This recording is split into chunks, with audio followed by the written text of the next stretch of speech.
Well, good evening, ladies and gentlemen. Welcome along to, the Unified Solution or the Voice of Freedom, as somebody has thrown a new name up and tag for us this evening. We're joined tonight by head of A1, the Australia One Party, and of course the man running for the seat of Greenway in New South Wales for a house in the Hawes, I like to call it, the House of Representatives. Riccardo Bosi, good evening. Thank you. Welcome to the show, and thanks for taking time out. I know you've been hard campaigning all day, and doing interviews left and right. So we're running a bit late, but thanks for joining us. Oh, no, absolute pleasure, Carl. Thank you for the invitation. And I agree with you. It is the House of Horse. It's a brothel. It's a bordello. But we'll do something about that, I think, after this election. I think that's exactly what's going to happen. So you did a marathon interview with the Aussie Cossack the other night. It was like 2.5 hours long. I don't know how long you can spend with us tonight. I've got a ton of questions from people who are online watching now and looking to get a few answers. So I'll see how many of those that we can get through. I was struggling if I go through as many as you can. We're going to have a lightning round at the end if you want, and I'll give you the short, sharp answer. So we get as many, spend time on the big ones. But if you need some lightning round at the end, we can do that too. Absolutely. No, well, I'll see if I can pick a few of those out. I've got them in sort of 3 different screens. So if you see me looking around, that's what it's all about. I struggled actually because of the length of the interview and the range of questions that you and the Aussie Cossack went through the other night. I struggled to come up with something that he didn't ask you or that you weren't asked. So after scratching the bottom of the barrel, I've come up with my opening question. So did you notice? I'll notice I put the tie on for you too. I did notice that, Carl. It's very debonair, mate. Very, very debonair. I've been lucky enough to share the screen with you on a couple of occasions now, and I'm sick and tired of being shown up so totally wearing an old bloody T-shirt. So I thought I'd at least make some effort tonight. So my first question, where do you stand on unidentified flying objects? And in your military career, have you ever had anything to do with seeing them, talking about them, or hiding them for the rest of us? I'll take the second part first. Yeah, we were on patrol once, the 6 of us, and middle of nowhere, long way from anywhere. And we're patrolling middle of the night, all dark. And without a word, all of us just stopped dead and we all turned our heads to the left because we all knew we were looking at something that wasn't a star. And Right. it was there, and it was on the horizon. Well, not quite on the horizon. It was off on the distance, let's say. And we watched this thing, and it transversed the arc from our, I guess, west northwest to east north. So about 90 degrees from left to the right. And we just watched it at this speed. We went like this. It's a long time ago. And then it just dropped. It did a bit of a dance and then dropped below the horizon. So the movement wasn't Newtonian. It wasn't Newtonian movement by any description. We know that. And the only thing that was said was, I said to the guys in a soft voice, "Did you just see what I saw?" And all of them went, "Yep." Not a further word was said, and we just kept patrolling. So none of this made it into a patrol report then, I'm guessing? No, no way. No way. This is a long time ago. But having said that, and having seen the US Congress recently, I think US Congress start admitting that UFOs exist, and they now call them unidentified aerial vehicles. Right? And the disclosure of extraterrestrial contact has been, it's apart from the ones that have been asleep at the wheel watching Master Chef and think that's the most important thing in the world. For many people who are across a wide range of news items, they know that the momentum for disclosure has been gaining ground for some time, and the US government's actually started disclosing the reality of extraterrestrial contact. And yes, it's real. The evidence is there. You don't have to be. All you have to do is have eyes to see and ears to hear, and yes, it's there. So the US government's revealing it. They're talking about it, and away you go. So it's there. It's real. The Australian government has not made any great overtures of revealing any truths or other. Where would you stand once you get? I know there are a lot of other things you need to tear down first, but Simeon asked you about all of them. We will get to quite a few other things. But Like, where do you stand on that? A lot of people are very interested because there is a lot of talk about extraterrestrials and Antarctica, particularly. I don't know if that's an area you particularly want to go in while you're. What Admiral Byrd travels into the center of the earth. Yeah, well, certainly Admiral Byrd's story is a very interesting one, and there are some other stories that I've researched leading to believe that there were 3 more nuclear blasts after the end of World War II, all of them in a certain point in Antarctica, and all of them required to get through defenses that were built down there. Now, I don't know. Let me get the tinfoil out, and I'll start making my hat now. But there are a range of stories. In this day and age, nobody is still allowed to go traveling there. Even if you go down by ship, you're taken around a very small area. Even if you're lucky enough to get on a Qantas flight and do one of those Antarctic flights, you're really shown only a very small area. So I'm led to believe that if you were to charter your own flight and fly down there, there's every chance you'd get shot down if you flew in the wrong place. Yeah, look, there's a lot of stories, and I have no direct evidence of it, but direct evidence is pretty scarce on most subjects, to be honest. But I'm aware of things, and there's another military story. I won't give the gentleman's name, but there was an army officer who spent some time down there, and there's a white ribbon you get. It's called the Antarctic Medal if you go down there. And this officer reached a very high rank. He'd spent a very, very long career in the military, well respected by all. He was just one of those guys. And he actually admitted in private that the medal he was most proud of was his Antarctic medal. Now, let's face it, he didn't go down there and build snowmen. Yeah. And so this is just little insights that I have that other people, they can say what they like, don't care. Now let's jump to something more profound. There's an author called, Wallace. His surname's Wallace. He's a former Anglican deacon and specialist on the Old Testament and the Bible. And he spent years and years. Paul Wallace. Excuse me. Wallallis. He's an Australian, lives in Geelong. Well, he was. I'm not sure if he's moved on yet. Now, I was asked a question in Canberra during the Canberra rallies, and previously I'd said, if I told you everything I knew, you'd think I was a loon. And this is stuff I know for fact. And the woman said, you said that before. Can you elucidate on that statement? I just smiled and went, no, not really, but I'll do my best. Excuse me. Yep. And I answered in this way. And this is, again, if you have eyes to see and ears to hear.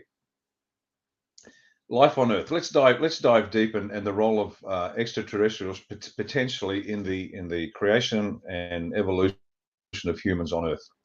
Now, you've got Darwin's Origin of Species. Now, Darwin knew that by the time he finished writing his book, and shortly after it was written, and for most of the 20th century, everybody knew that natural selection and random mutation of genes could not create new species. It could definitely improve a species. For example, if you had a sparrow with brown feathers, it would survive better than a sparrow with white feathers because it can be camouflaged against a tree.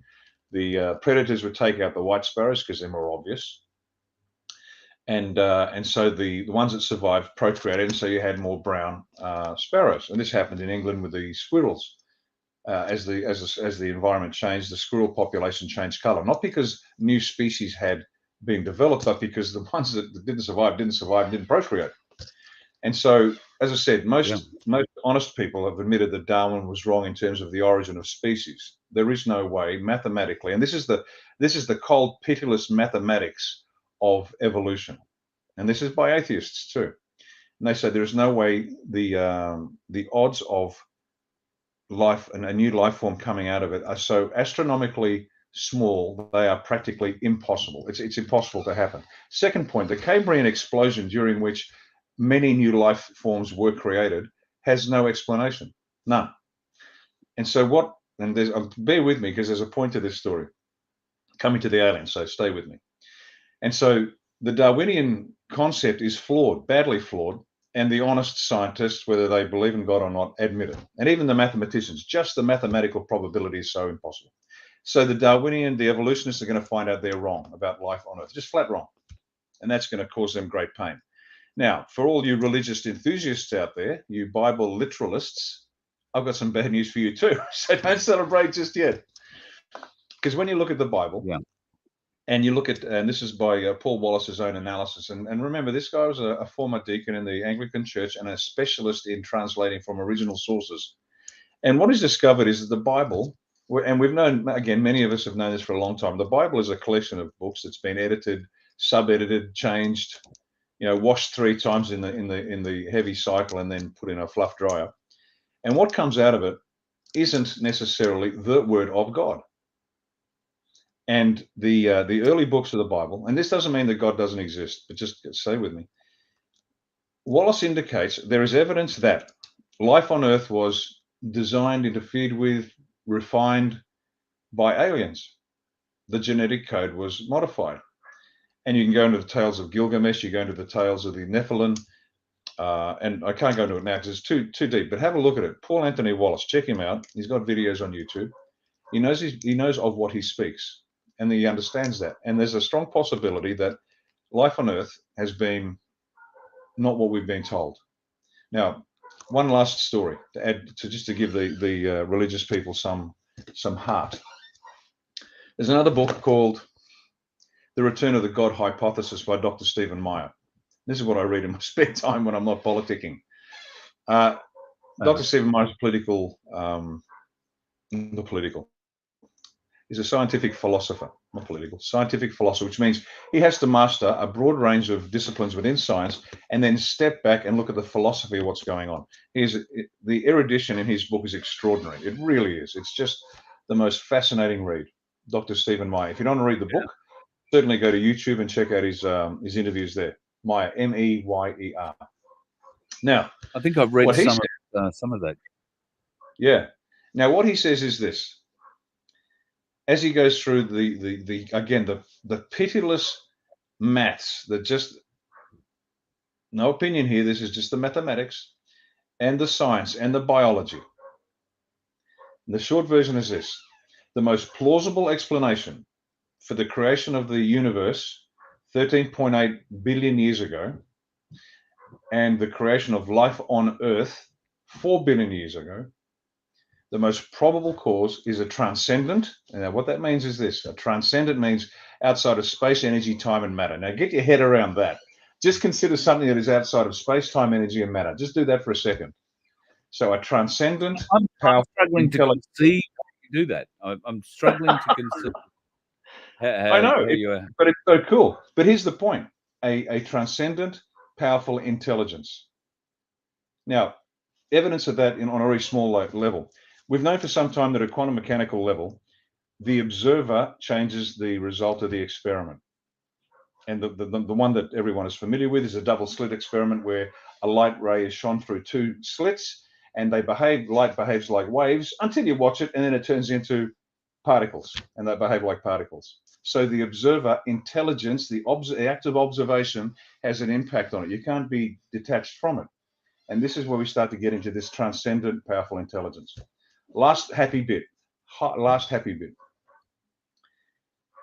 Well, that is something a lot of people are happy to hear, and certainly the ending bit that you're getting to, I think, is the bit people are very keen to hear about.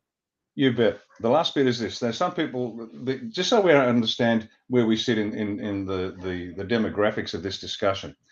In Australia, over 50% identify as Christian. The next 20% believe in some other God, whatever, higher consciousness, being, that's great. So around the 70, 75 now. You've probably got 20% that aren't really sure. No idea. And there's nothing wrong with that. There's no criticism here, but they're the ones that don't know. I just don't know. I'm not going to take a position until I do. And that's great. And then you've got about 5 to 10% that are the really rabid atheists that want to kill everybody that believes in the flying spaghetti monster.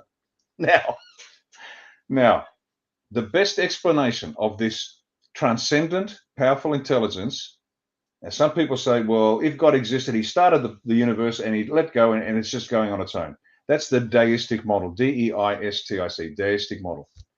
The evidence shows that what we have is a theistic, powerful intelligence, meaning that God exists. We use the word God. You can use the universal. You can use divine intelligence, the source. It's all the same thing.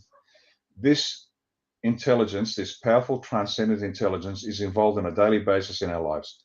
That's the best part of it. And this is what the mathematics and the science in Mayer's The Return of the God hypothesis reveals. And that is the best comfort that every human on this planet can understand. In the short form, and thank you for your patience in a very long answer about the aliens. There is a God. He loves us, he cares for us, and he's involved in our life on a daily basis. So how cool is that? And the science is proving that. And the aliens, they're just part of the mix. Yeah. It's just something we're going to have to get used to. It's like finding a new species of anything on the earth. That's the way I really look at it. And look, if one of them turns out to be a fairly aggressive crocodile, then we'll figure a way to deal with it.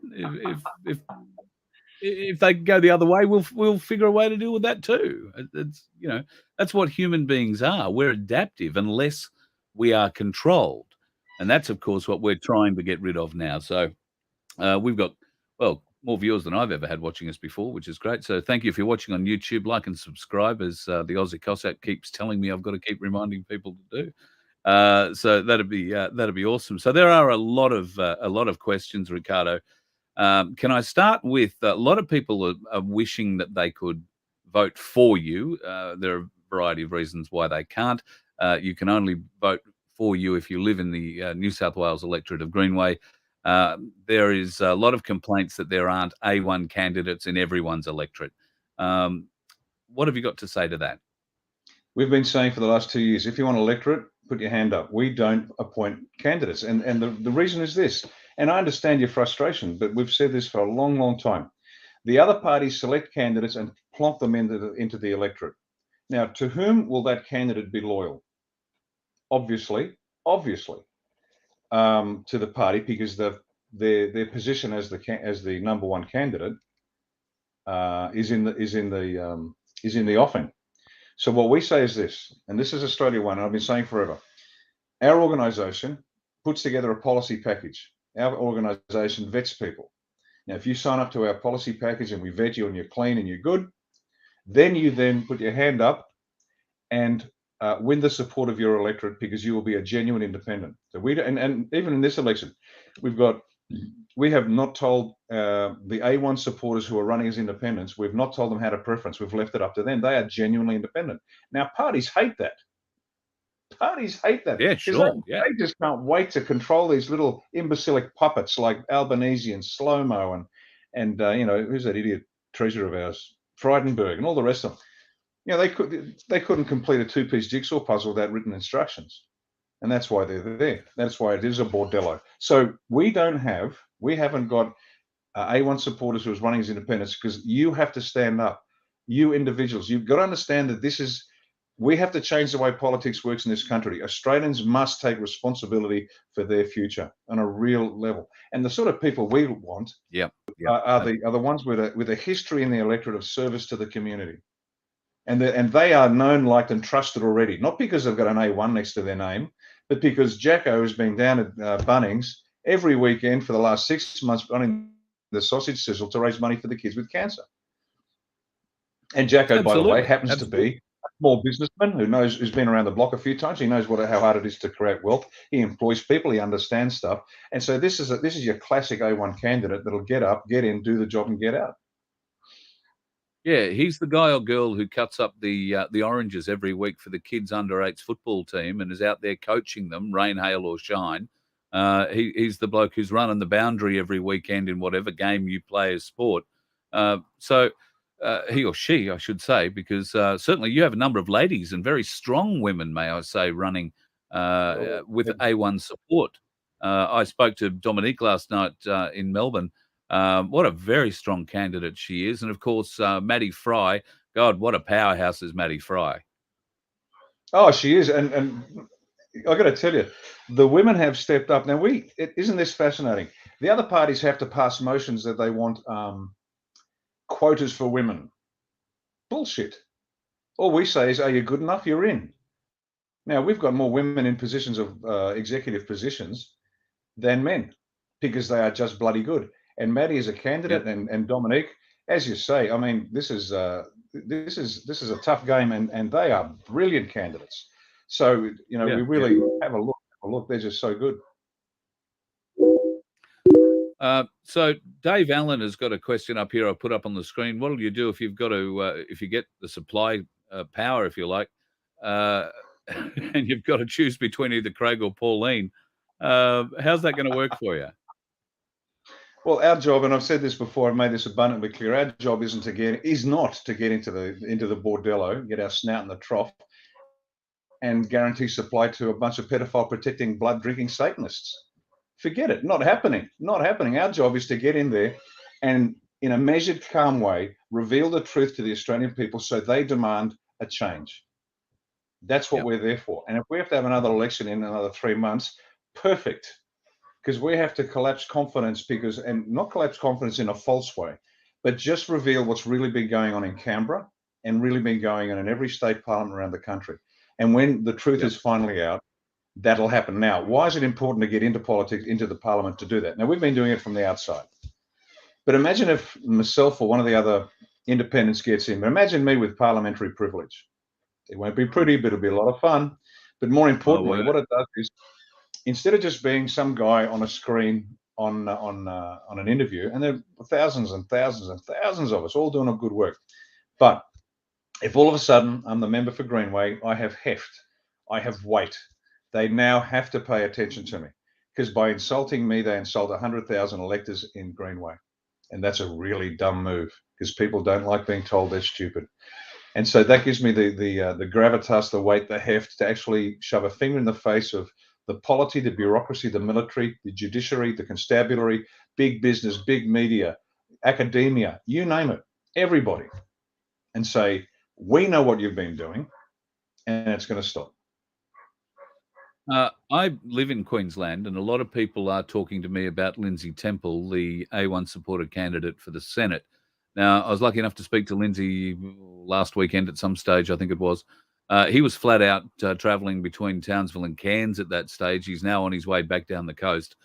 He is garnering a lot of support for the movement here in Queensland.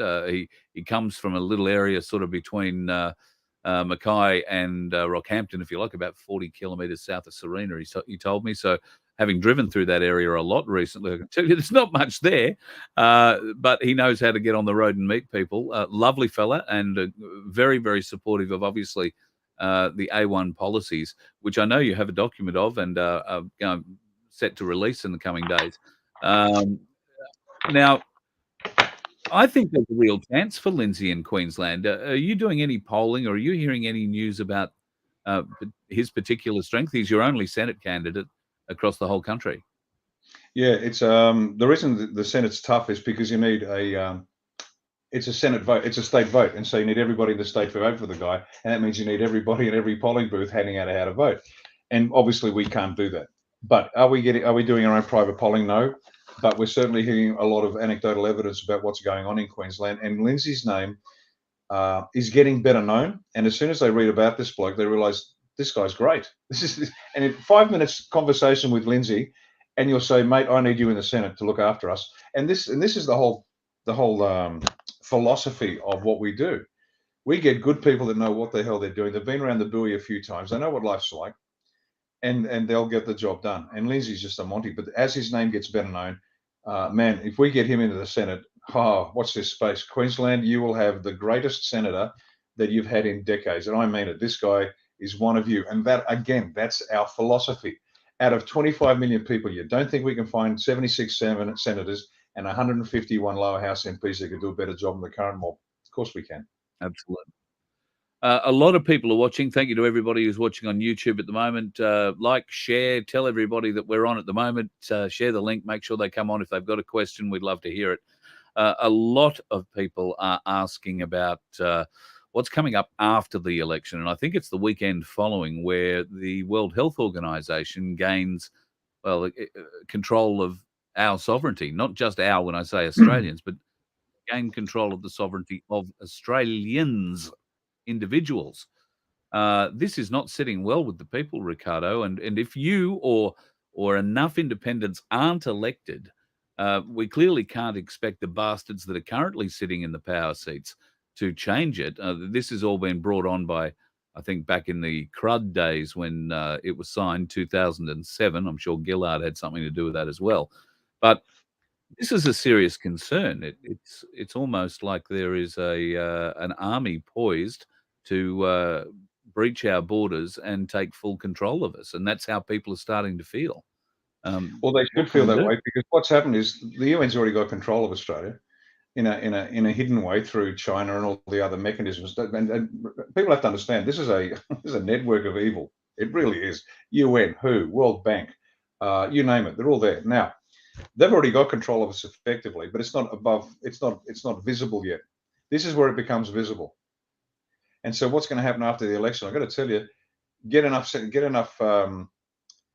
independents in there to speak the truth to what's going on. You understand that the government, and they're not a government, they're just a criminal cartel in Canberra. They will continue doing what they have been doing for decades, which is unconstitutional. We know the Australia Act in '86 is unconstitutional, but they keep doing Sure. it. And I've spoken to people in Canberra who know, and they say, "Yeah, we know it's unconstitutional, but who's going to change it?"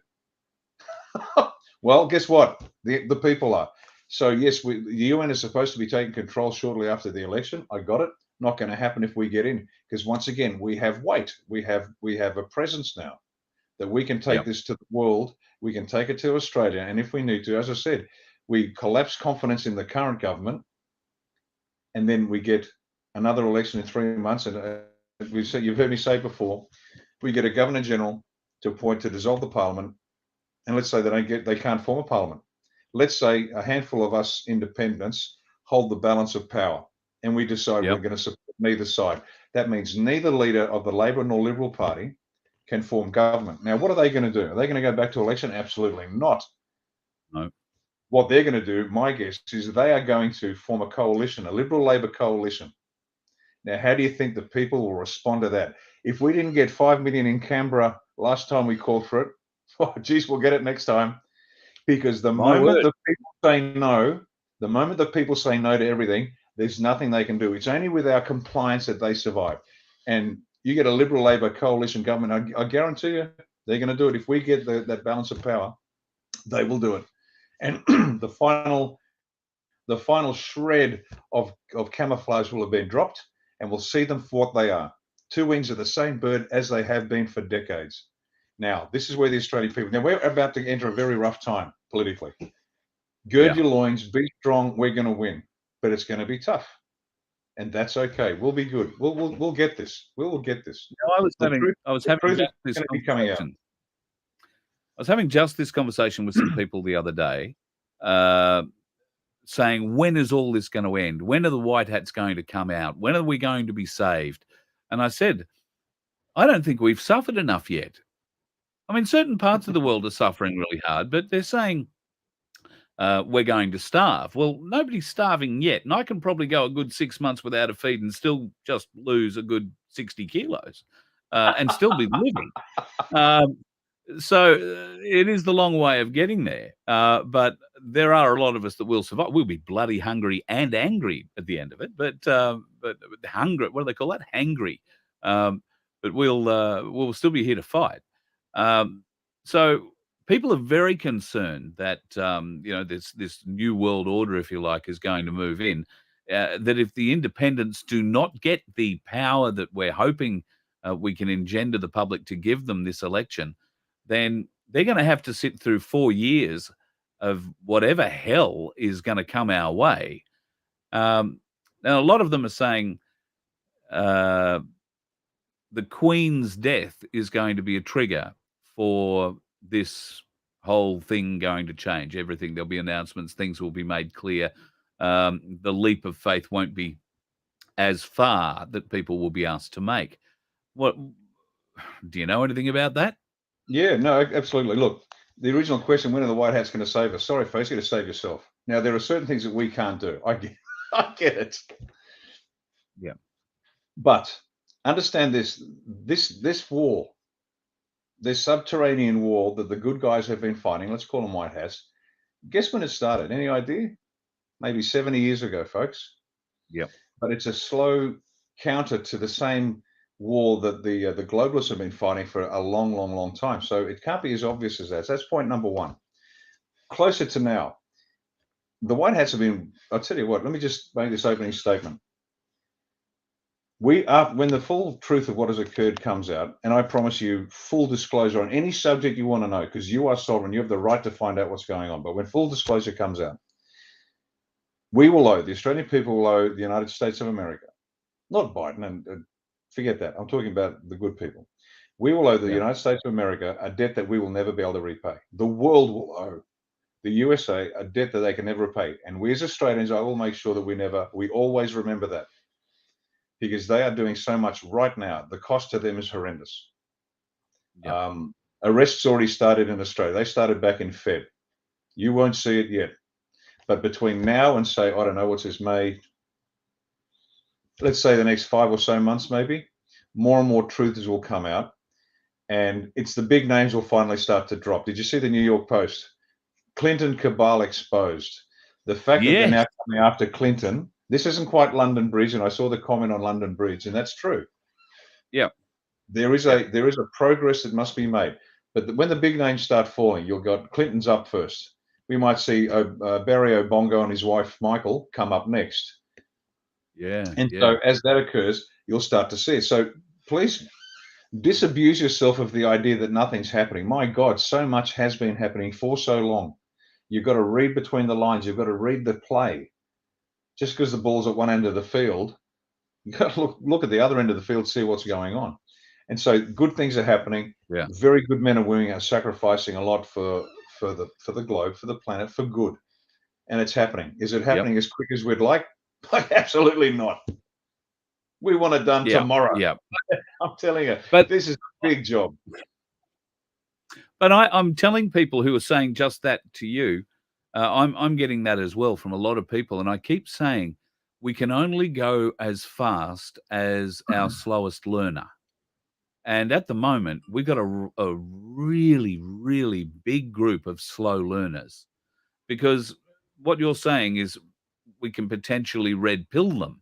But that can lead to a stampede of the herd. And at the moment, the herd is fairly large. So we have to be a bit careful.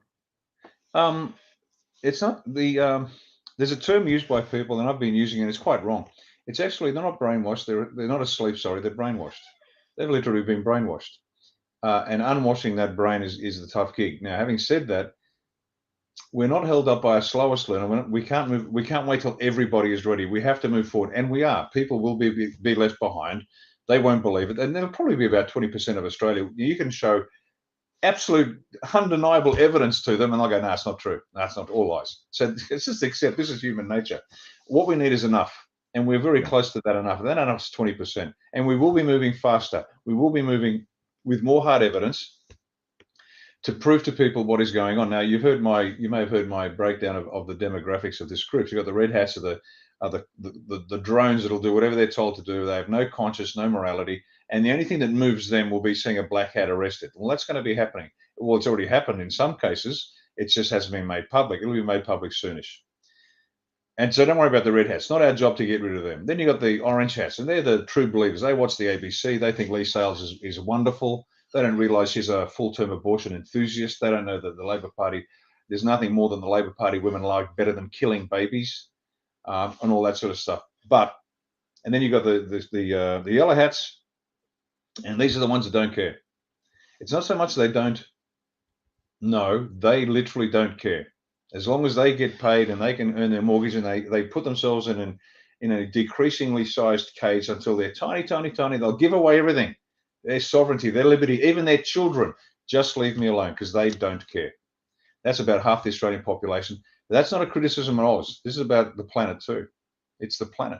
Look at Chile. I mentioned Chile in a previous interview. They're all on their 4th injection. They're still wearing masks, and the government there is telling them, like our Labor Party is telling them, "Oh, look, we'll help you buy your house. We'll just take a percentage ownership." Yeah, right. And then they collapse the economy. You can't make the payment. They take your house, and they will own nothing and be happy. Please. As I said, if you see the whole game plan, it makes sense. But it's a matter of, we will move forward, and people will be left behind and confused and hurt. But we cannot afford to go too slowly, simply because, and this is what really infuriates me, and that's why I have my, let's say, my salty language moments online. because every time we get delayed, it's another how many more kids have to be raped and killed before you wake up? And the answer is I don't care. You can't be a part-time adult. Wake up or see you later, because we've got a country to save. We have children to save. And our priority is children and families, because if we're not looking after the kids, we're not a civilization. We're a pre-biblical barbaric society. I agree. I asked some people to send in questions if they had them for you. I also asked if anybody wanted to call up and record one for you. So I've had one gentleman call up. Fitz wants to ask you a question. Here we go. Riccardo, does the Australian military have a treason clause? And if so, what is the specific trigger required to enact it? Does the Australian military have a treason clause? No. Every member of the military takes an oath, but it's an oath to Queen Elizabeth II, her heirs and successors. That's the treason. And that, we've known that, but most of us that took the oath realised, you know what, we're here for Australia. But, you know, we'll sign an oath to Betty Two-Stroke. So, and the second part of the answer to your question is that Turnbull watered down the definition of treason. So it's narrow, so narrow now you actually have to make a threat to the sovereign. And so these people have cleared their path. So old mate Turnbull, a man with no soul and no conscience, I mean, the guy's an imbecile. He really is. In fact, it's his wife that was driving the ship, Lucy.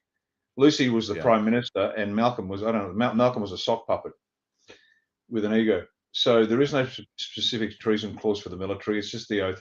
But that's been broken by everybody. And the Governor General was our last legitimate trigger to realise that the government was acting unconstitutionally. Warn them once. If they continue, he's required to and authorised to dissolve Parliament. He didn't do that. That's why we're now got to go to the people. And this goes back to the other question about how do we deal with this? We need a new constitution. And somebody said they wanted to vote for me. That's lovely. That's nice. Thank you. But I like the idea of an elected chief executive like a president, like Trump, because think of it this way. At the moment, we've got a prime minister whose position is predicated on support of the corrupted party members that got into Parliament, whose position is underpinned by the corrupted party machine. So, you know, Scott Morrison or Albanese, whoever the prime minister is, do you think they care what the Australian people think? No, because their position in the world is supported by hidden forces. That's why a popularly elected chief executive with real presidential powers, to my mind, is the way that the political machines can be crushed by the people in a very direct way. I see. All right. I think this fellow had a backup question for you. Just let me play that. If no, who does the Australian military take an oath to protect, and can you recite it right now? Oh, well, there you go. I think it's you Betty explained that in the Queen. Yeah, it's to the Queen. Yeah. And I suppose you haven't recited it since you were inducted. I don't suppose it was something you got out of bed and ever did again for the rest of your career, or was it something that officers usually do, recite the oath on a regular basis? Yeah, he's got. He's also got the. I'm not sure it's the same guy or not, but we take an oath. Yeah. It wasn't until operation, I can tell you that. Yeah, true. The Aussie Cossack came out last night.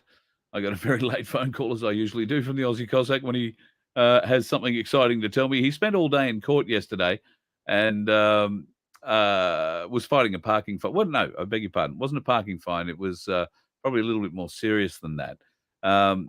Through the course of the conversation, we got talking about Ukraine and Russia. Of course, the Aussie Cossack is a very big supporter of Russia and Vladimir Putin in general.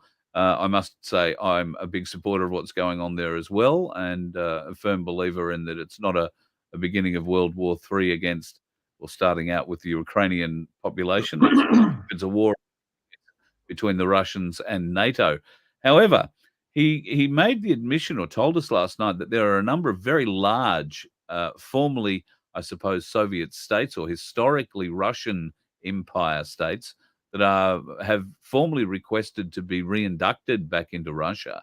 And as the Russian army is moving through, he said that this is happening. So have a listen to This was from an interview that I recorded last night with the Aussie Cossack. In fact, Putin checkmated them all.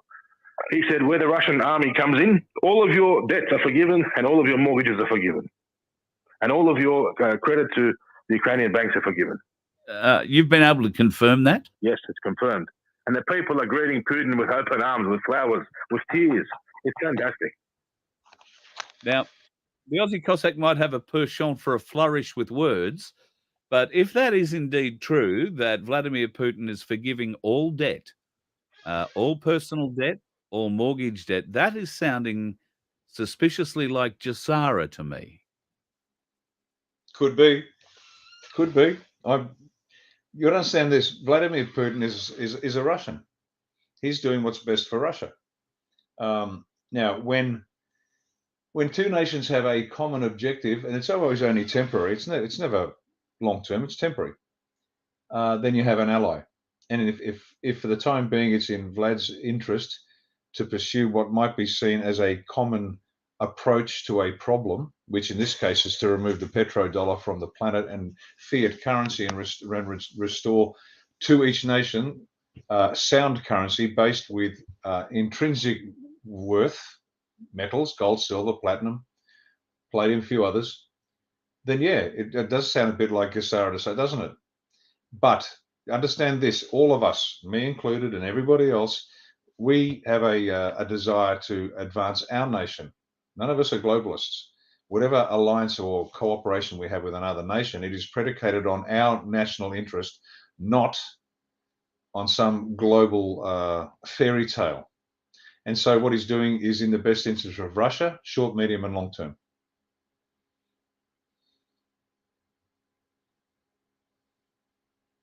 Well, I don't know if I'm still on, and I don't know whether Carl has disappeared. But while I'm here, rather than leave you hanging, I'm not sure whether you're even there anymore. But let's continue. There's a question up on the screen. Most military are worried about their careers rather than their oath of constitution. Yes and no. Yes and no. I've got to tell you, you got to believe in something to do to be in the military, because the job is so tough. You got to have some reward, and for a good many of us, we believe in the country, we believe in the people, and that's what we want to do. And that's the basis for Australia having a constitutional convention. This is one of the policies that we're pushing quite energetically, to give you, the Australian people, the opportunity to decide for yourself by whom and how you will be governed. I think we might be coming back. There we go. Success. Sorry, Riccardo, did I lose you, or did I lose you, or did you lose me? I'm prepared to believe it's at my end. Where I am on the Sunshine Coast, we have had torrential rain now for about 12, 15 hours, and I could well be Geoengineering, mate. Geoengineering. They're trying to clear the track for the rail. Well, I was going to get to that. I was going to get onto that. So now that we're here, let's get into it. Geoengineering. I have seen recently a fellow out of the UK, Robert Deutsch, explain how they're doing it. This time round, he says that the flooding is going to be aimed more predominantly to the inland areas of Queensland, with a view to flooding central western New South Wales and those areas further west that will flood into Lake Eyre, with a view that they're going to put enough water into the system to fill Lake Eyre. Now that's a pretty frightening thing for people in the outback and western regions, because this is one of those floods that won't just wash away roads and bridges; it'll wash away entire properties. It depends. You got to understand. My understanding is this: there are weather wars going on. You got the bad guys trying to destroy stuff, and you got the good guys fighting their weather wars. They're trying to change it. It's literally in the sky. It's happening. It's a battle up there. Now, flooding central Queensland, central New South Wales to fill Lake Eyre. Here's a little insight about Lake Eyre.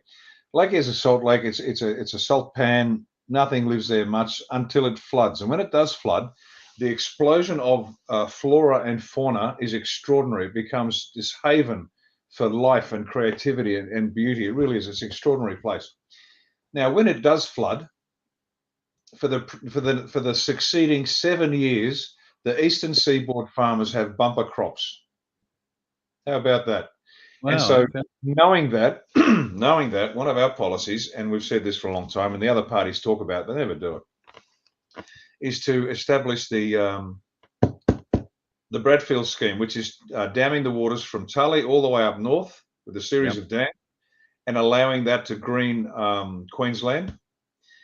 Continue that into the Murray-Darling system to make sure the water flows there, and then it makes Yep. it all the way down to South Australia. So even the boaties have got enough water to get there out of the harbour. Now the reason for that is manifold, obviously, because we can green Queensland and New South Wales and make it drought-proof. This is demonstrably true. They've never done it before because they don't want it drought-proof. They want you out of the country. Yeah. Yeah. And part of that process is also to install hydropower generators all the way down from the pipes and the canals that we'll have. And one of the additional benefits is to make sure that Lake Eyre remains filled so that the whole ecosystem benefits from this additional moisture in the atmosphere and keeps the entire eastern seaboard, even dry places like Cobar and Longreach, absolutely green and productive. So there's our green policy. We're more green than the Greens. Now, here's how stupid the Greens are. They know that the Bradfield scheme is not only viable, but it's the best course of action. And we should have done it years ago. But they say things like, oh, no, you can't do that because the water that falls in Tully, and this is the Greens, the water that falls in Tully, fresh water, megalitres by the minute, needs to go out onto the barrier reef to flush it. Now, since when does a marine life form need megalitres of fresh water to flush it? It's a lie. It is a lie. The reason we know that the Greens know it's a good idea and won't back it, because they never complain about the cost of anything. If it's green, you've got to do it regardless of the cost. But they say, oh, no, Bradfield's too expensive. They are lying through their teeth. Yeah. South Australia, same thing. South Australia's got the worst water in the country. It's shocking. You know, the doctor will say, please, if you've got a cut or a lesion of some sort, don't shower because it'll get infected. Worst water ever. Well, I got this direct from an SA Water executive who said, we don't have a water problem in South Australia. We've got an infrastructure problem. I said, what do you mean? Because I was in Adelaide for 6 years as a consultant. And he said that enough water to water Adelaide every year falls from the sky, goes down the stormwater drains and kills the seagrass in the Spencer Gulf. Oh. And moronic Greens, and I'm the Greens party, please, if you have a genuine interest in Australian flora and fauna, stop voting Green. They are killing the country. They don't care. They were found planting dead koalas from Phillip Island, and they moved them up to the central coast of New South Wales in order to stop somebody clearing some trees on their property. And they claimed, oh my God, you're killing, if you chop down the trees, the koalas will die. And the property owner was wisely advised to get a DNA test on the koala. And it was found to come from Phillip Island. That's the Greens. Last one on the Greens. I've got to cover this, folks. Adam Bant, the member for Melbourne, he texted, made it public, he was happy that Victorian schools were teaching children how to sext correctly. Now, this sick piece of shit, the leader of the Greens, wants your kids to learn how to sext correctly. Now, if people in the seat of Melbourne re-elect this guy, you know what? Good luck to you. Wear the mask, get the jab, and die. The electors of the seat of Melbourne, for God's sake, will you sack Adam Bant? He is a sick individual. A lot of the sick individuals from the Greens have managed to get themselves into departments like the education department, for instance. I'm thinking here particularly of Victoria. Victoria seems to be a hotbed of just sick, evil, untalented, never held a job, but are very politically active, purple-haired, nose ring, knob-pierced dickheads who somehow get control of our people, our children. How have we allowed that to happen? And what will you do, or what will Australia One do? What will the independents that stand up as voices for everyone in Australia try and do about this? Well,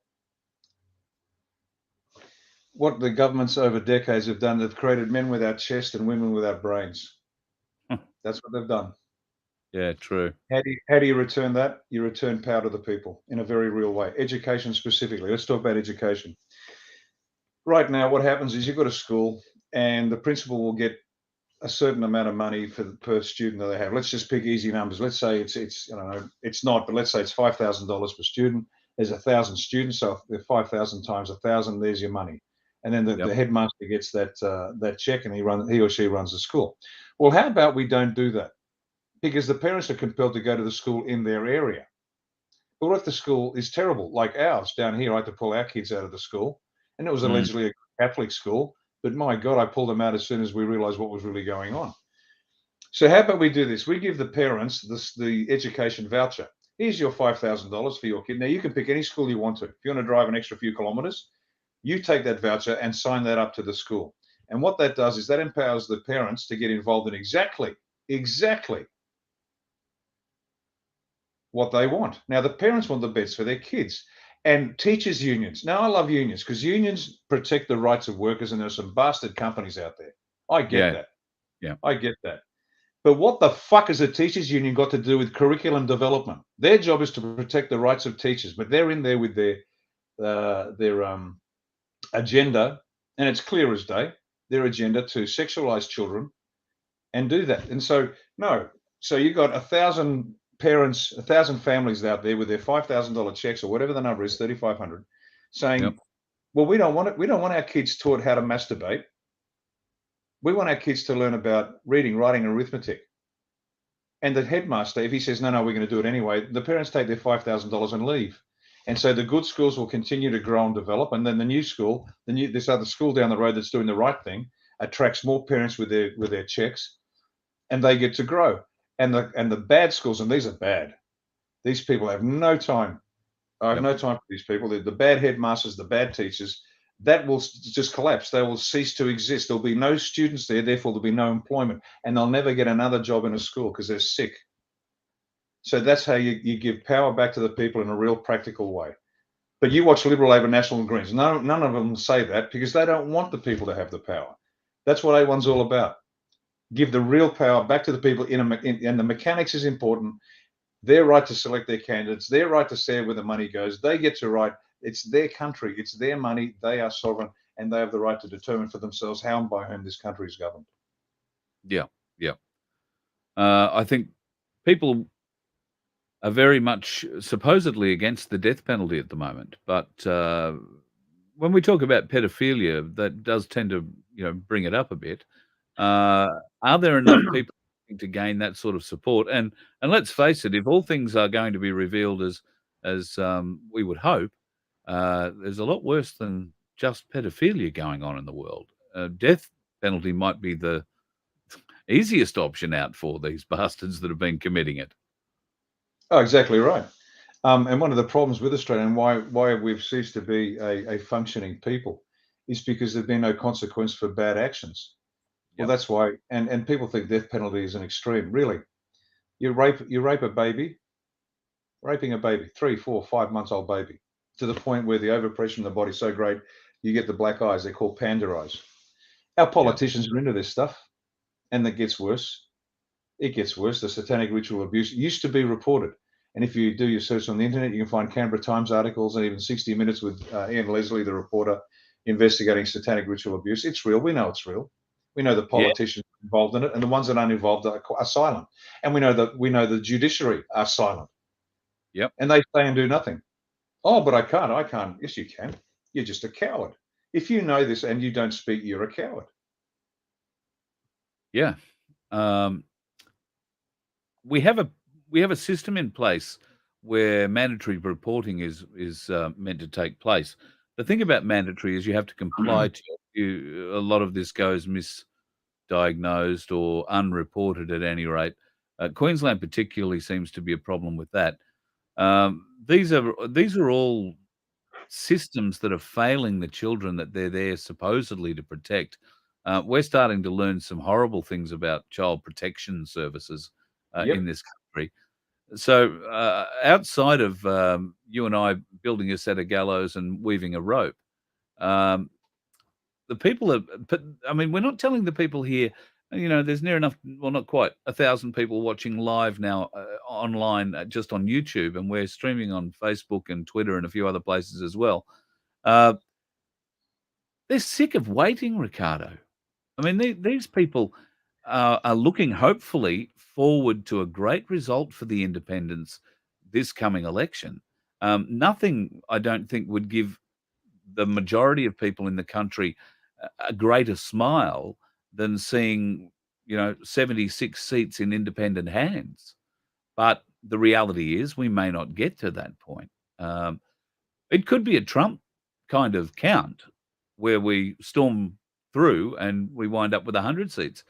But then people are concerned that there will be some sort of tickling of the votes, so to speak, by the powers that be, and independents like yourself and maybe the 9 others that are running along with you as A1 supported candidates lose their position. People aren't going to be happy about that.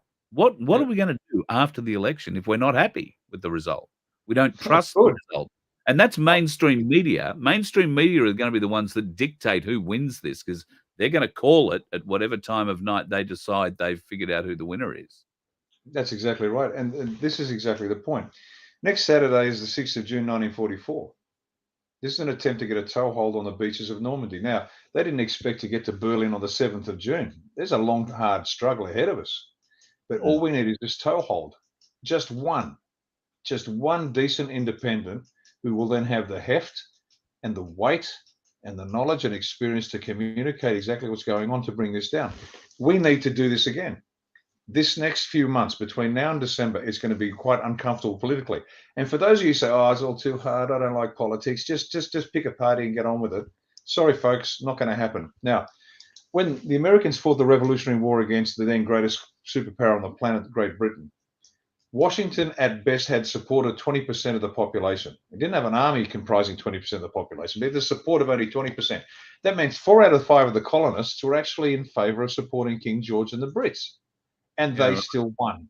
So I give you that number just to let people know we don't need everybody. We just need enough. Yes. We So, just need- so that leads me into another question. You've been speaking about a way of voting where people, because there is an element of confusion. You get 2 bits of paper. One of them's this big, and one of them's toilet roll size. It does get a bit confusing, particularly for older voters, or maybe it's the other way around. The older voters have had plenty of time to get used to the voting system. It's the younger voters that are finding it a bit difficult to get their head around and a little confusing because they've got to be able to count above 6 or 7. Um, and the calculator's not. the younger voters who want to start a revolution, they couldn't start a Victor lawnmower. Yeah, right.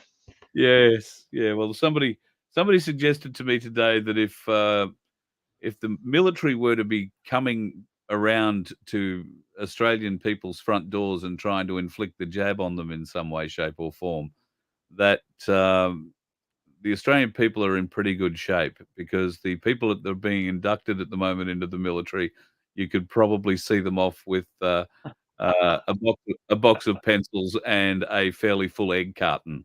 Um, so some of their stamina is lacking, and their nail polish may get tainted in some way. So Oh, yeah.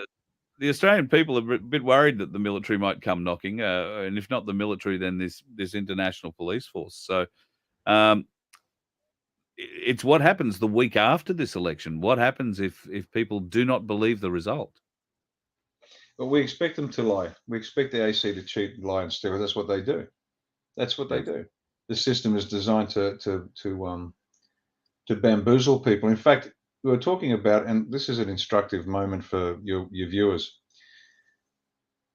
The preferential voting system makes sense. There's a reason why you have preferential voting. The small problem is with compulsory preferential voting, you must put in a certain number of numbers. You are forced to select somebody you may find absolutely loathsome. That'll eventually trickle down to Liberal or Labor. And so that's what you've got in the lower house. You must fill in every box. Now, different in the upper house, and this is where you got a chance to actually have a say in a real sense. Now, the AEC will tell you you must put 6 above the line or 12 below the line. Above the line, you're voting for a group or a party, but it's referred to as a group. And you must do 6. Now, I had a look at the Greenway Senate candidates, trying to figure out how I was going to recommend voting in the Senate for anybody in Greenway. And when I was actually looking at each party's preferences, figuring out, well, I'll vote for them there, but then it'll trickle down and eventually, oh God, Liberal. What about over here? Whoops, Labor. It's always the same. And so, because this isn't our first rodeo, we've contested a few elections now. We know there's a concept, there's an idea in the counting system, in the AEC Scrutiny's Handbook, page 38. Check it out, folks. That says this: they try to save as many votes as possible, because if you can discern the intent of the voter, they want to save that vote. They don't want to throw it out because technically it might be informal. Example: if somebody puts a 1 in one box only above the line and nothing else, under vote save provisions of the AEC, and most AEC people don't know this, by the way, they are blithely unaware of it and they won't tell you. But you can put 1 above the line and that remains a valid vote. What happens is, because you don't have a second, third, or fifth preference, the vote exhausts, so it won't be used anywhere else. This is actually an optional preferential voting system, which is what we're big fans of. Now, if you don't want to vote 1 above the line, you can vote as few as 6 below the line. So you're now picking individuals, but you must put in 6. Now, I previously said on Cossack Show 3, that's incorrect. I made an error. It's actually 6. But under the vote save provision of the AEC, and most AEC workers don't know this, because to my mind, I think the leadership intentionally makes it confusing. You put 1 above the line, and that's what I've recommended in Greenway. And you pick Group J, which is the Federal ICAC Now Party, FIN. And all they want to do is get rid of corruption. So I went, you know what, you've got my recommendation on that basis alone. So I'm saying in Greenway, in New South Wales, vote 1 in the Group J and vote no more, because it'll eventually trickle down to Liberal and Labor. Now, why are the majors, and I think they're doing this intentionally, why are they forcing, or why are they deceiving the people into putting 6 above the line? Because they know that they want the preferences to trickle down to them. And if they don't put it, if they don't have that that impression that you must put 6, they won't get a quota. Now, follow me here. For a Senate seat, you must get a percentage of the total state vote, because the Senate's positions are the result of the entire state's vote. So in a half Senate election, it's about 14.7%. That's called a quota. So if you get 14.7% of the vote, you get a quota, you're in. And then the preferences flow to the next one. And that's why Liberal Labor invariably get 2 each, because there's 6 senators elected each election, each half Senate election. And then they fight over the last 2, and one will either go to the fifth seat will either go to Liberal or Labor, and the last one may be Greens. But they need those trickle-down votes to happen. Now, what would happen if everybody put 1 number in 1 box above the line? Nobody's going to get a quota. Wouldn't that be a tragedy? The snouts in the trough business is done as far as the Senate's concerned. So what you can now do is they'll have to have a second election just for the Senate. And now the people are aware that they have the power in their hands, they can actually make a change, and they can force Liberal and Labor out of Parliament, in the Senate at least. Now, as I said, this is going to be very messy for the next few months, without a doubt. Without a doubt, it's going to be messy. But it's time to grow up, Australia. You just can't sit there, and as somebody quite rightly said, they will spend more time investigating which $200 phone to buy than they will investigate the candidates who are going to decide the future of our nation. There you go. There you go.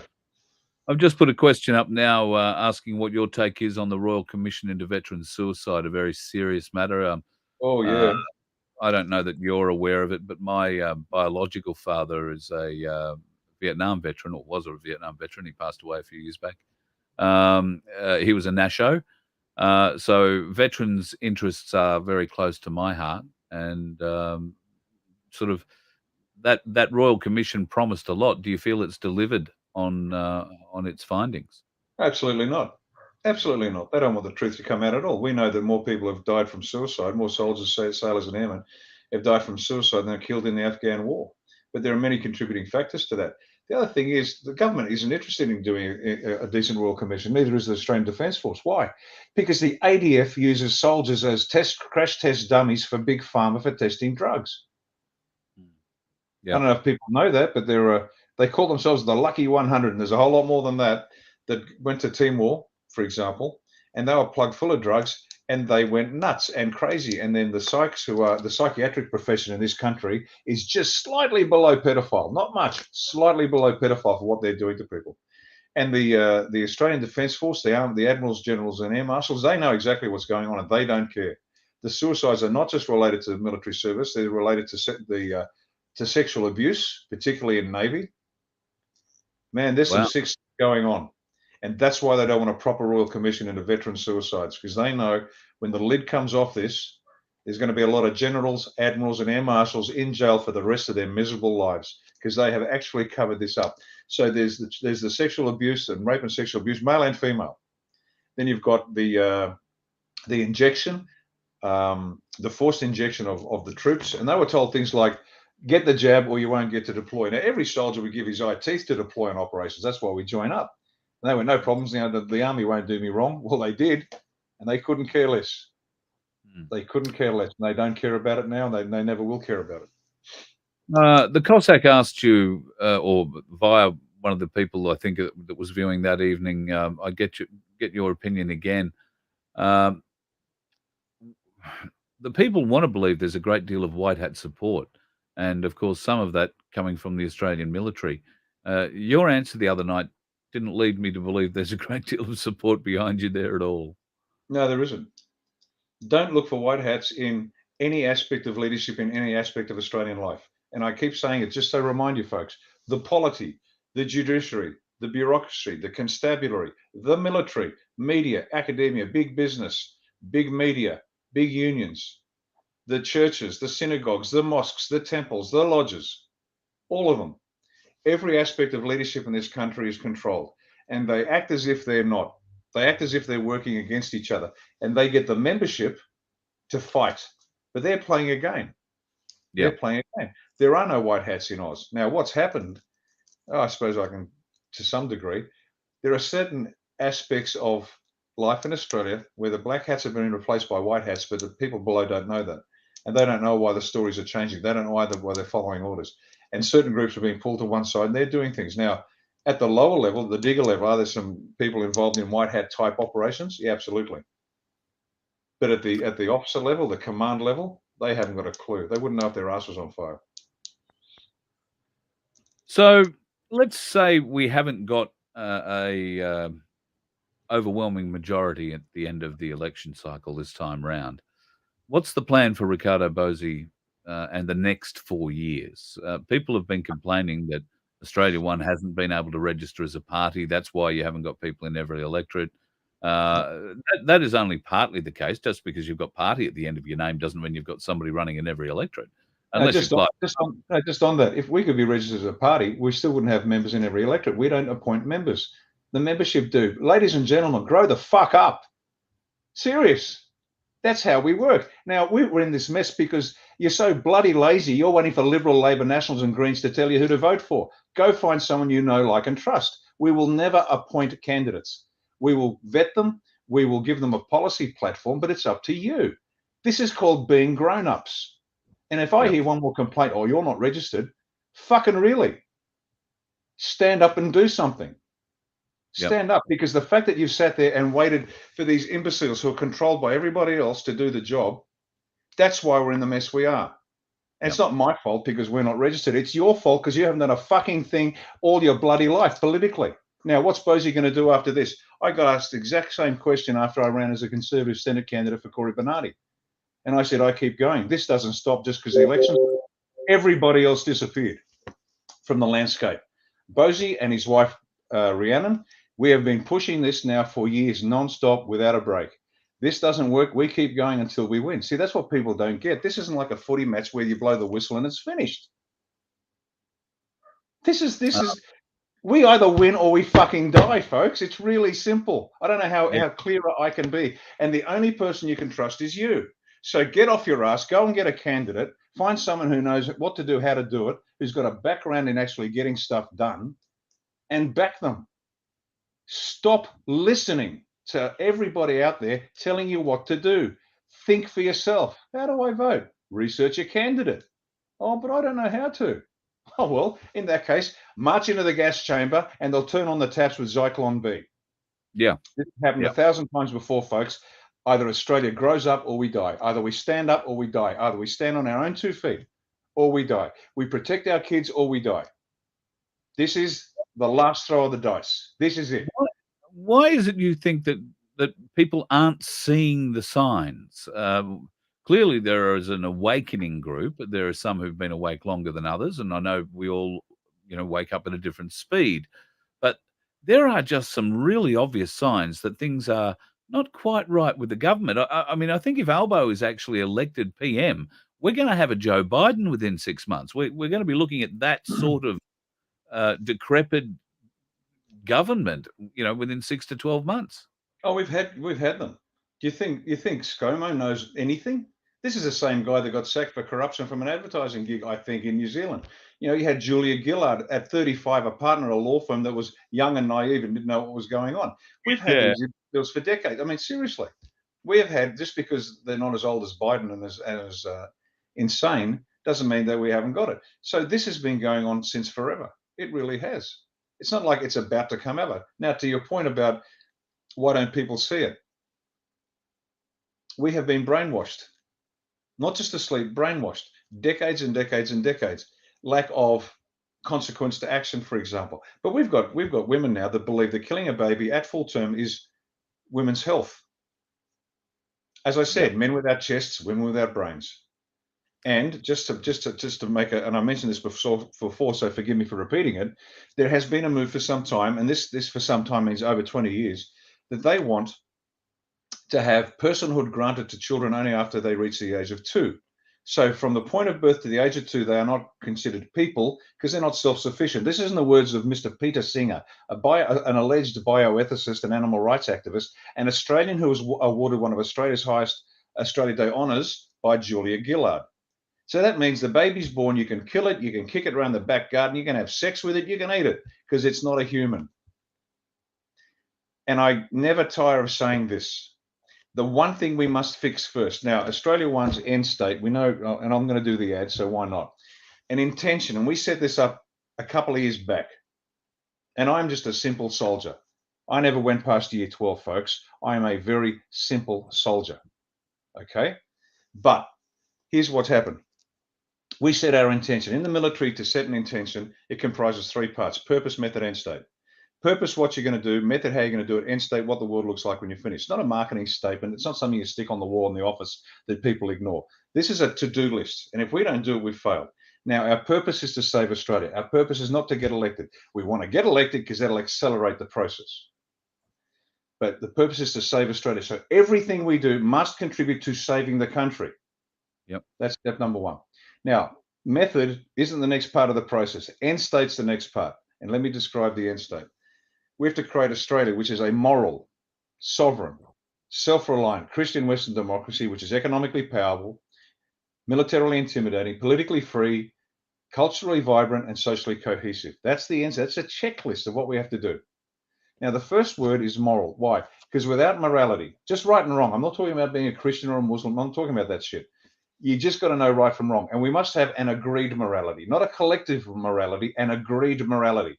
We agree that there's some things are right and some things are just wrong. Now, if we have that morality, then the rest is doable. We can actually go and create the rest of that list. But we could have forget the moral, but we could have a sovereign, self-reliant Christian Western democracy, take Christ out of it, a Western democracy which is economically powerful, yada, yada, yada. And all you've got is a very powerful group of moral imbeciles that'll do anything. They'll trade with China, where they use the Uyghurs, they harvest organs from the Uyghurs. Now, the Uyghurs are the ethnically Chinese Muslims. Now, why do they harvest organs from the Uyghurs? Because the Middle Eastern organ transplant business requires halal organs. Now, everywhere else in the world, if you need to get a heart or a lung or a liver, you got to wait for some poor sod to die, and maybe if you're lucky, you'll get a match, and maybe you'll get the actual organ. Not in China. You can get what you want. You ring up China and you can make an appointment for 2 weeks from now and you'll get a heart, lung, liver, whatever the hell you need.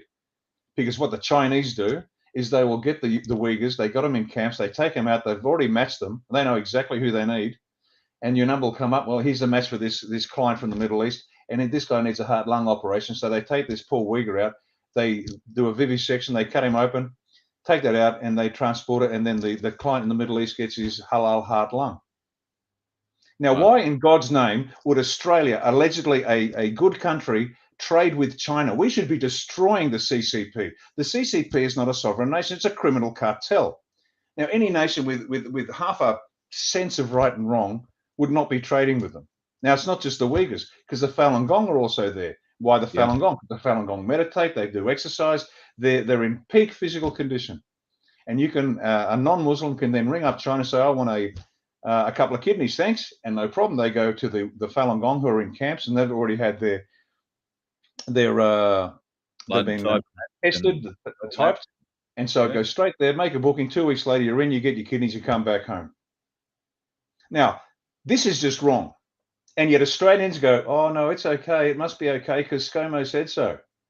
Yeah. If you can't decide for yourself that that's just flat wrong, then, don't bother complaining about me and my organisation. Go fuck yourself, because I don't need you and Australia doesn't need you. Go to hell. Go to the pedophile protecting Labor, Liberal, Nationals and Greens, because they're more your speed. They are the amoral bastards that are running this country. And if you don't like this country, don't rag on me. Get off your fucking ass, join up and do something. Go rag on the other bastards you've been paying for decades. Yeah. And I'm serious. Fuck off. Get out of here. Get off the fucking show and leave. Because I don't need you. Australia doesn't need you because you're moral imbeciles. You're too fucking stupid to survive. Where you go? That's a subject of the brainwashing people have been forced to endure, and not just those of us that are alive now. Our parents endured it, and then they've planted deep messages inside all of us. Their grandparents probably planted those same messages inside of them. It is a very deep brainwashing that people have to overcome. But like you say, there are enough signs, and if people are just prepared to sit back and ask, well, why aren't you doing something about it, Riccardo? That is wrong. We can't build a community waiting for somebody else to build the fucking thing. We've all got to stand up. We've all got to have a go. For Christ's sake, pick up a fucking hammer, pick up a nail, and start putting some of these pricks that have hurt us into the position best for them, hanging upside down on a fucking cross. Maybe that might get people motivated. But we've got to do something. You're 100% right. And that's what people are angry about. And I'm sitting here, trying to keep up with comments. They want to know, when are we going to do something about it? Because if this election goes through and we wind up with another Labor Liberal government, then nothing's changed. We're just going to get locked down harder for the next 4 years. And a lot of people are worried. They're worried about their families. A lot of people are saying, I'll fight, I'll fight, I'll fight. But what happens if the neighbour beside you can't fight or won't fight, or worse still, fights for the other side? Think of it in terms of putting a mask on. Those who did, those who didn't, and how the ridicule was passed between, both sides. Now, I realise that most of the country has been disarmed, but there are still a few weapons floating around, Riccardo. How do we avert some of this crap that's going to come our way? Yeah, we don't want to go down the weapons path, because that's a whole rat's nest we don't want to try. I'll tell you what, tomorrow there's a global rally, the Sack Them All rally all around the country. I'll be speaking at Sydney at the Sydney Opera House. Now, if people are serious, turn up. I mean, that's not too hard. Start at Town Hall. I think it starts at Town Hall, and then march to the Sydney Opera House, but turn up in your millions, folks. That's what's going to do it. In your millions. That's the only thing that'll do it. Do that at least. It'll terrify people. Yep. Don't sit at home and wait to see it on the TV news at 6, because you won't see it. That's the point. The mainstream media won't show it to you. So if That's you get the camera, film it, and upload it. Yeah. Go and create a live stream. It's not real hard. You can walk along and tell your truth about what you're seeing and what you're hearing, because your experience is just as real as Riccardo's, as mine, as anybody else that's going to be there in that crowd. So it's important that that you get out and share, not wait for somebody else to go and fix it for you, as Riccardo says. Riccardo, you were invited to be the lead speaker on that stage in Sydney for the rally tomorrow. I know you don't prepare speeches very well, but have you got a bit of a layout? Or what are you going to get up and rally the folks for? Oh, no, I always prepare my speeches. I always have 2 or 3 ready to go. And it depends on the day, and it's a mark of respect to the people. What is it they need and want? And then I'll choose it, I'll mix with the people in the crowd beforehand. I'll listen to the other speakers. And so I'll have 2 or 3 speeches ready to go. But tomorrow's an important day. Everybody has to leave absolutely certain that their future is in their hands, and they can do it. They can. They absolutely will. It's not a problem. They can do it. as I've said before, you have a rally and 1,000 turn up, you got a problem. 10,000 turn up, the police have got a problem. So it's hard to control 10,000. 100,000 turn up, the police got a problem. 1 million turn up, we win. 5 million turn up, they will hide. Folks, you need millions around the country, all around Australia, all around the world, millions and millions and millions. And if you don't get there because there's too many people and you're halfway around Circular Quay, brilliant. That's fantastic. You won't hear the speeches. It doesn't matter. You were there. Should have a T-shirt. I was there. Yep.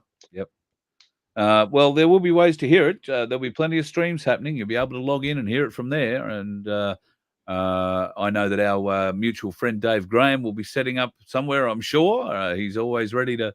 He's always ready and raring to get the message out. He's a wonderful man, Dave. I've been very lucky to spend a bit of time with him recently. I've copped a lot of trolls for it. You too cop a lot of trolling for your association with him. You've had the pleasure of his company in person for like 13 or 14 weeks straight in Canberra. I only hear him, in his gravelly tones in my ear every other day on the phone as we discuss life, the universe, and all things, conspiracy. I know that he's had some time and difficulty dealing with various aspects of the freedom movement around the country. I know that there are a lot of different facets to the freedom movement. And I don't claim to understand any of it because I wasn't in Canberra when it all started. I wasn't at the library. I wasn't at Epic. And quite frankly, I don't care. These imbeciles who want to lay some sort of claim on where it all started, history will tell us who started it and where eventually. What we're more interested in, from my perspective anyway, and the people that I talk to, we're more interested in who's going to be there at the end. Who's going to be there standing up shoulder to shoulder with all of us, not fighting amongst each other, not fighting amongst themselves, not casting aspersions against, Dave or against whoever else is in the mess. If things have gone wrong, if there have been crimes committed, well, stand up, show us the proof, or piss off. That would be my theory with those sorts of arguments.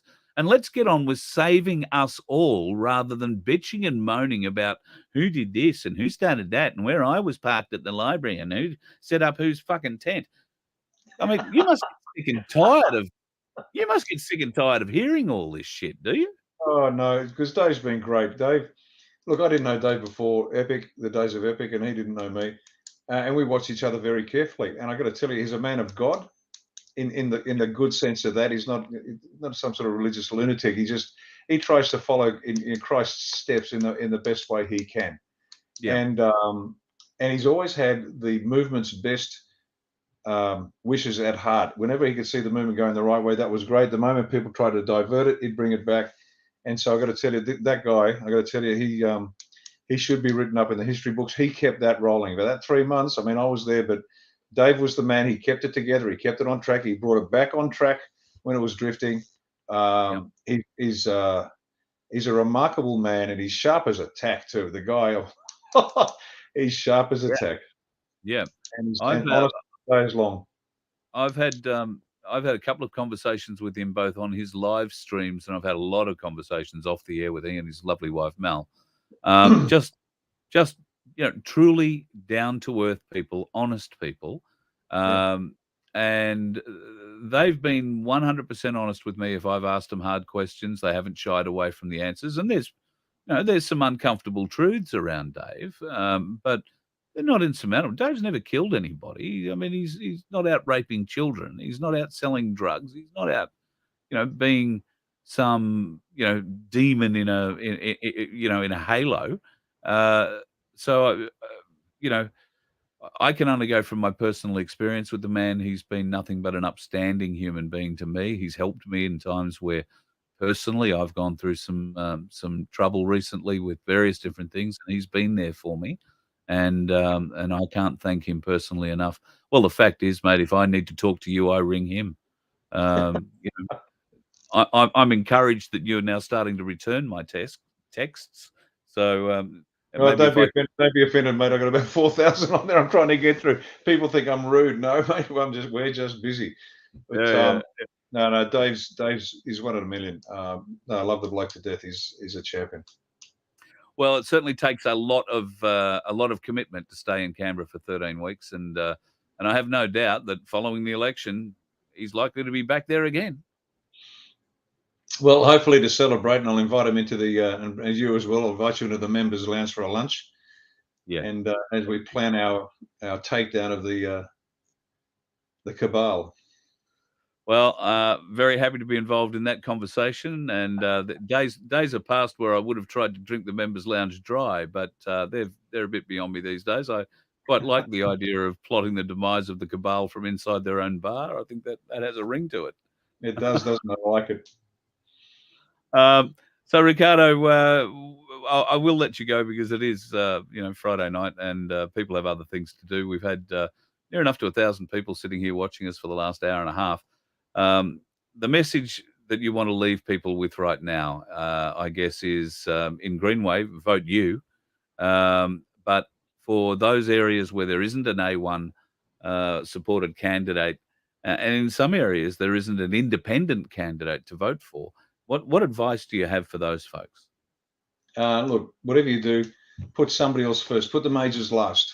Whatever you do, put the majors last, because with your first preference vote comes, I think, $2.67 or $2.93, whatever.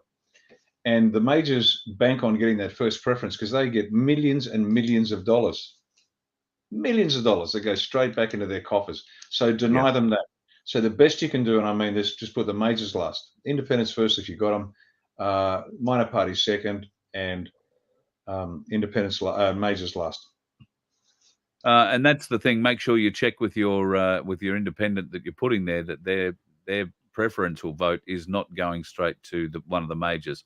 And if you don't understand preferential voting, I know you've been pushing it, Riccardo, and I have too. A brilliant thing put together by Topher Field on preferential voting using marbles. It's a brilliant movie. If you don't understand preferential voting, go and check it out. It's available on his YouTube channel, I'm pretty sure. So, okay. Before you go, Carl, how about we have a quick fire session? Yeah. Ask as many questions as you can, as quick as you can, and I'll answer them as quick as I can. There's a couple I saw that I can kick off with. Are there any? If there are no white hats, who's doing the arrests? There's a small group of military that have been put off to one side, Australian military, and they're helping the US military. There's a short answer. I can't give you more detail at exactly who, but that's what's going on. The other question I saw was, do you have to vote with a pencil? No, you can take in a pen, any color, but take in a black or blue pen, but take in a pen and don't let them erase the vote, the pencil vote. So, Roger that. Quick fire session, mate. Anyway, as many as you can, as quick as you can. Okay, so does anyone know about this? The WHO is making power grab over the health sovereignty thing changing.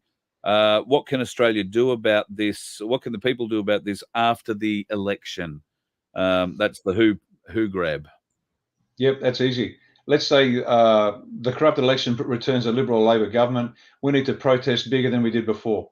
This is it. This is where the final piece of camouflage is dropped, and we're under WHO control. It's unconstitutional. It's illegal. We know that. But when we call for the protest, everybody's got to turn up in their millions. And if people get cranky, tough. But that's the first thing we have to do. The other side don't seem too stressed. Which other side's that? Well, the opposition. So I guess they're referring to the Liberals, the Labors, the Greens, and the Nationals, not seeming too stressed by any kind of input from the independents at this point. Yeah, well, they're fast asleep, so that's okay. What's his space? Will there be surveillance on the election that I guess isn't what the government are planning on providing? I don't understand the question. Surveillance by whom? Well, that would be the question. I suppose we're referring to white hats there. Oh, the white hats are watching everything. Bank accounts. Should we be pulling money out now? Bitcoin has crashed overnight, lost another 20% in the last week. I think it's down to 28,000 something, might be 23,000. A lot of people are crying in America, particularly. They've lost everything. So should you be pulling your money out of the bank? Okay, I can't give financial advice because there's a legal ruling that says you can't give financial advice. You've got to be a financial thing. All I can say is what we're doing. What we're doing is we keep enough in the bank to meet our needs. We keep a wad of cash in a safe place, not at home, so don't bother looking. And we're also buying a lot of silver because silver is one of the most manipulated metals on the market. Silver, in my opinion, will take off like a rocket and in time will overtake gold in terms of value. And the word is that if you've got enough silver, you could create generational wealth, which means wealth that'll go beyond your own life. So as I said, this is not advice. This is all I'm doing. Cash in the bank to do what you need to do. Wads of cash in a safe place, not at home. Same as the silver. Buying silver, not at home. So don't even bother breaking in to find it because you'll find nothing other than a mess and a lot of how to vote cards. And 5G towers. People are starting to get quite concerned about 5G. The rollout of it's just about complete. Is complete. They're ready to switch it on. What do we do? I've been talking about 5G for a long time now, saying it's all bad stuff. I'm not recommending you do public nuisance and destruction of property. I can tell you this: as soon as we get into power, every 5G tower is coming down. I've got a question here. They'd like to know, this is from Tanya, she'd like to know whether or not there are any body doubles in amongst our politicians, like ScoMo or Albo. Albo lost a lot of weight pretty fast. He speaks a bit differently now. His mouth sort of moves differently. Could he be wearing one of these CGI masks, or could he be a automaton? Oh, man. No, that's a really good question. Who knows? I mean, have you seen the deep fake videos? You just can't tell who's who anymore. Well, you can't, can you? I mean it. Look, honest answer, I don't know, and I wouldn't be surprised. When will we see the cold, hard, visible evidence of white hats actioning things in Australia? The sheep need this. That comes from Anita. Yeah, no, Anita, I understand what you're saying. It's exactly the question I asked of somebody the other day, very well connected. In the next 5 months, it'll start coming out. There'll be massive. It'll start slowly, but you'll start to see what you need to see. Mainstream media is seemingly the biggest roadblock we have to truth in this country. How do we bring down mainstream media and have the people understand what's happening? Well, you got to understand that a lot of the media owners and media personalities and management have actually committed crimes. So a lot of them are going to be in jail. Now, the right to broadcast in Australia is the control of the spectrum. It's controlled by the Australian government, and we can just turn it off. So you can't do that anymore. Sorry, you've forfeited your right to own a station and communicate. The other part we're going to do is we're going to really reinforce and give a lot more resources and support to community radio stations. You know, the community radio stations you'll drive through a town. Right. Yeah. We want to see many, many, many more. So you've got locals talking about local stuff, and they're not beholden to the mega media cartels. That makes sense? And yes. So they'll have a better idea what's going on. And community radio is so powerful, so important. And I tell you, the volunteer stations do well. Now, I like classical music. That's my default radio station. And there's in Sydney, there's 2MBS FM. It's a volunteer radio station. They do a bang-up job providing excellent classical music. Why is the ABC competing with a commercial venture? Government should never compete with commercial ventures. Never. That's not the government's job. But the reason they do it is because they need to brainwash the people. So in order to minimize the impact of it, we'll get shorter answer. Commercial radio stations, commercial media stations of all sorts, they can still exist. But if they do things that are illegal, we're going to lock the bastards up, starting with the owner, regardless of where he might live on the planet. Plus, we're going to balance out to make sure that, as I said, community radio stations and volunteer stations get the licenses to broadcast and do what they need to do. Because all of a sudden, you're going to have excellent radio, excellent TV, but it won't be funded by the Australian people. It'll generate genuine.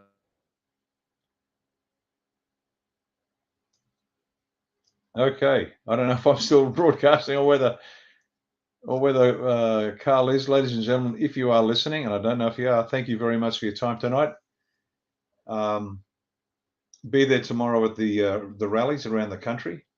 Turn up early. Be there. You were there. That's the thing you need to do. Are you back? I've returned.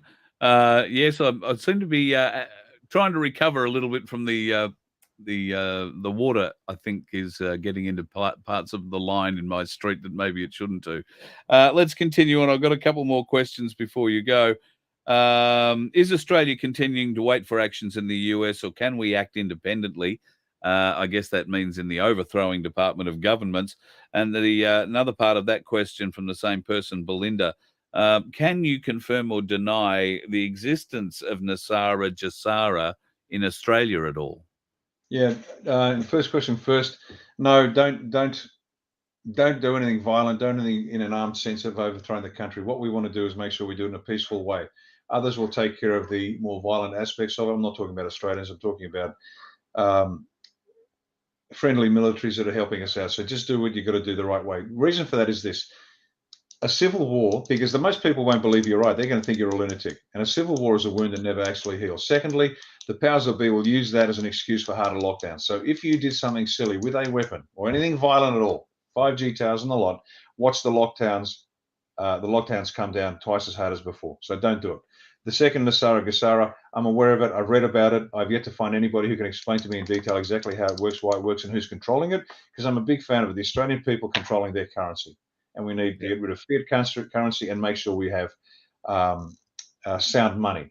And so until I can see something, and we've got a plan for that, so until I see something substantive on the Nasara Gassara, it's just another one of those things on the outside that that may or may not be true, but we don't predicate any of our plans on hope. We predicate all our plans on facts that we can develop from. A question that I had written down myself to ask you is about Malcolm Roberts. He's recently come out saying that there is no evidence of 28 names being suppressed as anything in Parliament, and everybody's getting a bit excited over nothing at all. What's your reaction to that? I used to think Malcolm Roberts was a hope for the side. I don't, not anymore. I think he's the blunted point of a fairly weak defence. The evidence is there. There's acres of evidence. There are so many suppression orders around the country. Not only the 90-year suppression order on the 28 names, there's an 80-year suppression order as a result of the Mulligan inquiry in South Australia on VIP pedophiles. And our research has revealed something like in excess of 40 other suppression orders Australia-wide. So whatever Malcolm used to be, and I used to say, I used to think he was a hope for the side. I don't think he is anymore. Yeah, yep. Interesting question here. It's not really so much as a question, it's a statement. Good luck tomorrow. Unable to attend due to the floodwaters and road closures. Now, we did talk about geoengineering before. Do you think this could have been part of their plan, knowing that this protest was coming up? They certainly stopped a lot of people coming from Queensland to Canberra there for a number of weeks. Slowed the weekend trek down. Yeah, no, they've done that. Their main reason for it, though, is to clear all the inhabitants out of the route for the rail, the high-speed rail.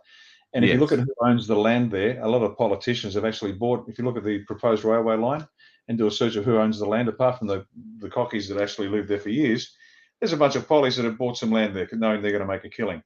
We consider that corruption. Anybody tries to collect that money, and you know who I am, we're going to come after you. Unexplained wealth will be one of the issues that we'll be examining.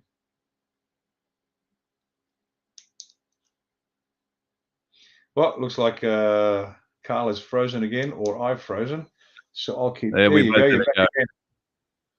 Yes, we're getting a bit of a lag. We had a bit over 1,000 people there, and I suppose it's dragging on us a bit. I don't know where people got up to into your answer, so might just have to keep going. The how to vote card in group.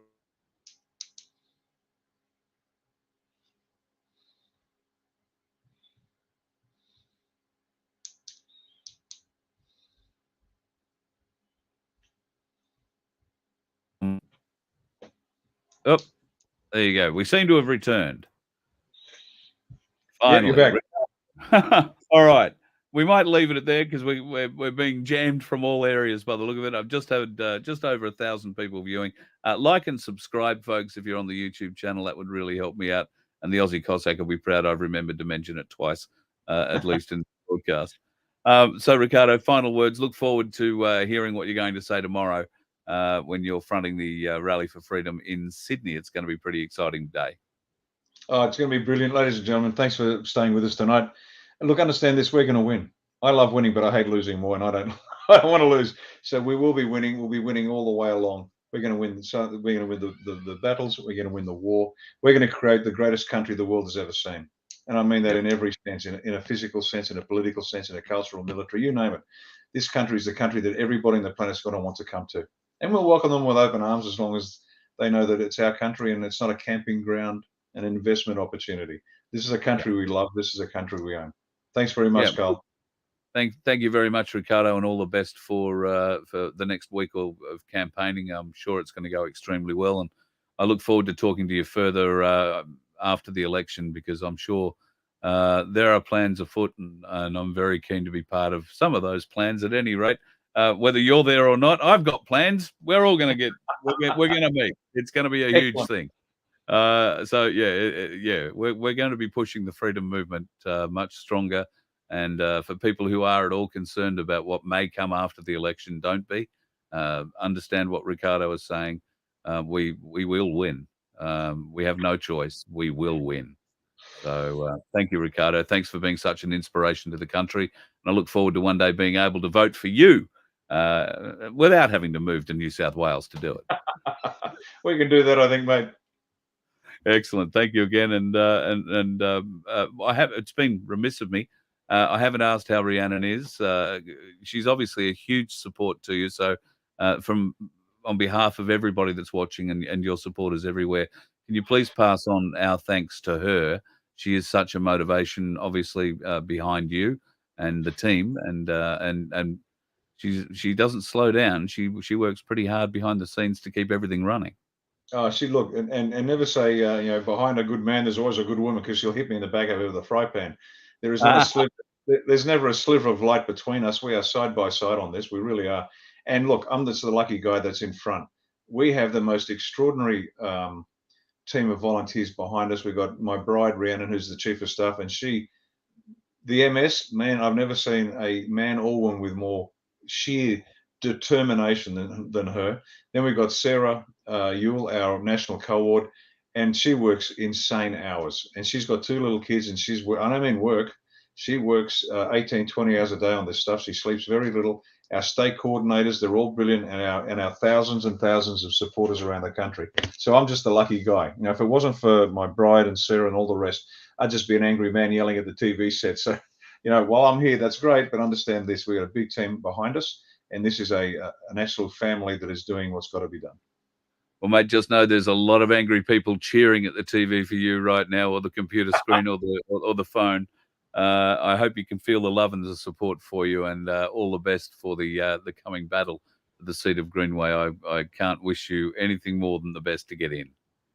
Thanks, mate. I much appreciate it. Thanks, folks. Don't forget to like and subscribe. If you are watching on YouTube right now, that'd be great. Say hello on Twitter. I haven't figured out how to use it yet, but apparently we're streaming to it. And if you are part of the Aussie Cossacks crew, thank you very much. Really appreciate your support. And you can pop over there and tell him I've been handing him a bit of shit tonight. We'll see what he says. Thanks, Riccardo.